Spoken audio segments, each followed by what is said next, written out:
यह कहानी है दो बच्चों की जो एक गांव में रहते थे।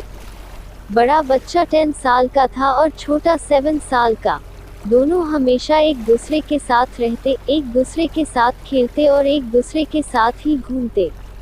एक दिन दोनों खेलते खेलते गांव से थोड़ा दूर निकल आए।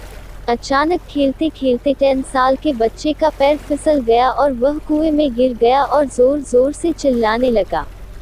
अपने दोस्त की आवाज़ सुनकर जब छोटे बच्चे को इस बात का पता चला तो वह बहुत घबराया। उसने अपने आसपास देखा और मदद के लिए चिल्लाया, लेकिन वहां आसपास कोई नहीं था जो उसकी मदद कर सकता था। अचानक उसकी नज़र पास ही पड़ी एक बाल्टी पर पड़ी, जिस पर एक रस्सी बंधी थी। उसने बिना कुछ सोचे वह रस्सी कुएं में फेंकी और अपने दोस्त को उस रस्सी को पकड़ने को बोला।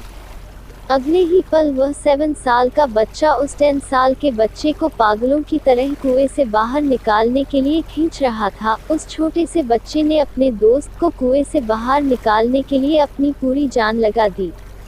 आखिरकार वह बच्चा अपने दोस्त को बचाने में कामयाब हुआ और उसने अपने दोस्त को कुएं से बाहर निकाल लिया। लेकिन उन्हें असली डर तो इस बात का था कि जब वो गांव जाएंगे तो उन्हें बहुत मार पड़ने वाली है।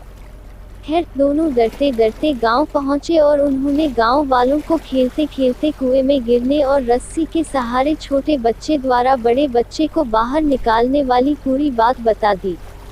लेकिन गांव वालों ने उनकी बात पर विश्वास नहीं किया और हंसने लगे कि आखिर एक 7 साल का बच्चा एक 10 साल के बच्चे को रस्सी के सहारे कुएं से बाहर कैसे निकाल सकता है।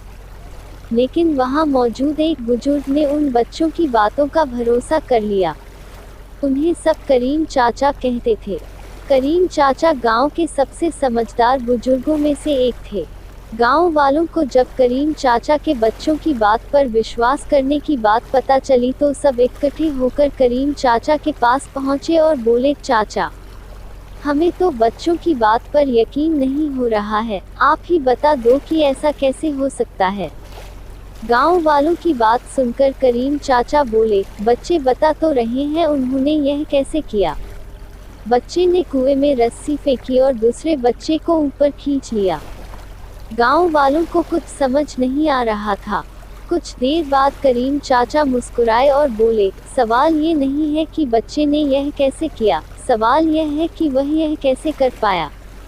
और इसका सिर्फ एक जवाब है कि जिस वक्त वह बच्चा यह कर रहा था उस वक्त उसको वहाँ यह बताने वाला कोई नहीं था कि तू यह नहीं कर सकता। यहाँ तक कि वह बच्चा खुद भी नहीं।